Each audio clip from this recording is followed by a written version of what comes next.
Annyeonghaseyo, good morning! At ayun nga, nagising ako na malakas ang snow sa labas. Kaya naman, exciting ang araw na to.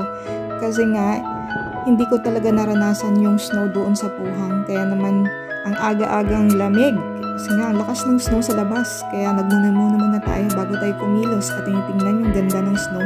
Pero sobrang lamig lang talaga pag pumasok yung hangin. Ay, di pa nakontento ang lola nyo. Lumabas talaga ako para tingnan yung snow sa baba. Kaya naman doble-doble yung jacket ko dyan at naglagay pa ako ng shawl. At talaga naman, ignorante ulit ang lola nyo na hawakan pa yung snow. So sobrang lakas ng hangin guys, ay dinadala na yung snow sa loob ng building. And ako'y nagtapak-tapak dyan at tinignan yung mga kotseng natabunan na ng snow sa labas at tinitingnan yung tataas ang building dun sa apartment.